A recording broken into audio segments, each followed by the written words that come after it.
Boo! I bet you weren't fucking expecting me to look like this right now, was you? Short story of it, I'm in a different room for maybe a day or two. I am moving all my shit out of my room to decorate it and do shit and stuff that you don't get. Let's just talk about academia, will we? Because I've been wanting to talk about this on the channel in a while now.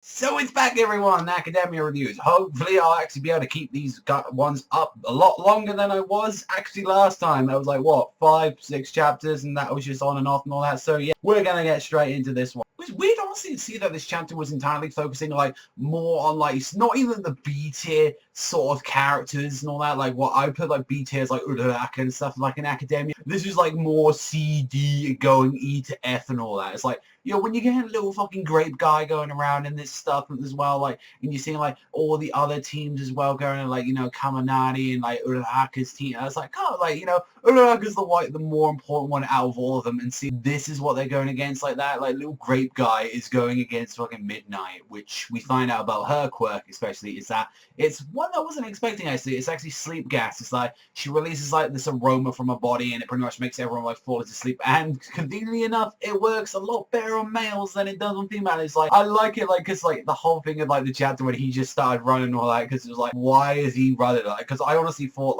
like from seeing him from last week's chapters, like, oh my god, he's gonna make this chapter really, really shitty or something like that, and he just starts off the chapter like, fuck me, he's like just actually running, so fuck me sideways, I can't deal with this shit like that. Why would I do it such an absurd exam? And he's running away from like fucking like, which one thing, because he's a huge perv, and he's like, you know, the whole thing and his whole situation is, my mind's telling me no, but my body is telling me yeah. Yeah, no, I'm never gonna get well at singing and acting, but you get the point. He's there, like, he's pretty much running without steam, and like, I like how Deku's just looking at this, and to be fair and all that, you know how always the main character looks a bit nice. It would just be nice if like Deku went like, wow, what a fucking scrub lord, like what a fucking piece of shit and all that, and he's just like, he's there just saying, oh, I just want to feel up a woman's body. I want to be cool. And he's like, well, being fucking honest with this shit. And then going to like Uraraka's team as well, where we see with Ayame, it's like, she's saying like, oh, by the way, do you love Deku and all that? And she literally drops herself like that, like, you're blushing, because like shit that was being said. It was like, what? You said that about Manga? So, you know, already we're having, you know, like the whole little pairing being set up and stuff like that, which, you know, that's nice to see from out the series. I mean, I really do like Uraraka, and it's like, honestly, come on, like, what other pairings there be? You think Uraraka and Bakugo is going to be a fucking thing in this series like that? I don't fucking think so. I want there to be, like, a badass bitch like Uraraka, like, the kind of like on Uraraka's level that she becomes a main part of the team. Like, I really do like the kind of like the Thunder bitch like that. Like, she's probably my favorite one of like the entire Academia series. But I really am looking forward to, like, you know, this sort of like chapter game for like, yay, they're a bunch of the other characters. Like, this is what I like in like series like in general. Like, it's like, you don't have to be Deku, you don't have to be like Todoroki, you don't have to be Bakugo to keep me entertained. Like, you can bring up the other characters. You know, you can like bring out Uraraka, you get a little great guy. Like, I do like that sort of stuff in the series when they do that, saying we don't need the main characters to uphold the chapter at all. And that's one thing that Academia does very well, and that's his characters especially.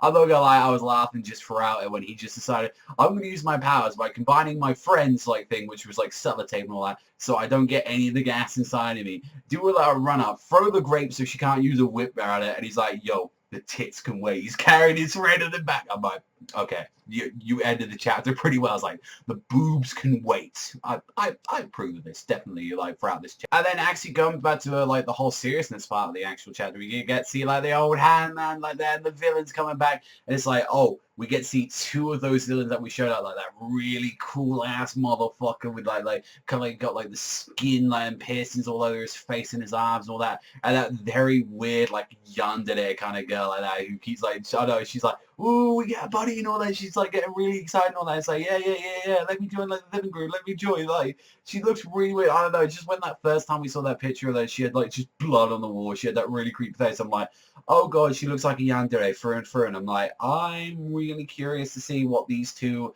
going to have in plans. So obviously these are the first out of like the few little villains that we're going to be getting. So I'm looking forward to see what exactly Academia's got in store for him. Like moving straight on to like the next arc, which seems like these like guys are probably going to involve like getting somewhere in the next exam or something, or the next test that everyone's going to be having to look. So I'm kind of curious like who exactly is going to go against them. Is he's going to be like, you know, someone that's going to go against Deku and like Bakugo? Are they going to have to team up again to deal with this stuff? Like I'm curious. Honestly, I really thoroughly enjoyed this chapter, and I'm talking about Academia again, and I really want to make sure like I keep on the wagon, especially. I mean, I know with all the anime hype and all that, it's made me more like, you know, brilliant to like talk about Academia, and I definitely want to do that more in the future.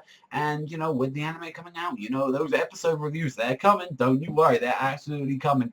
But it's like, yeah, I want to talk about more of that manga, and the manga's been pretty hype right now, and it's like, it did something what I love in other series when I, like, you don't need the main character to be an end-to-end chapter, and that's what this chapter did thoroughly throughout this one, and I was laughing my ass off throughout the way, you know, tits can wait. That's the whole motto of the day, tits can wait, you know, you got some hero work to do. But that's all from me. I was thank you much for watching. As always, let me know what you thought about the Academia review down below, and I will catch you guys next time.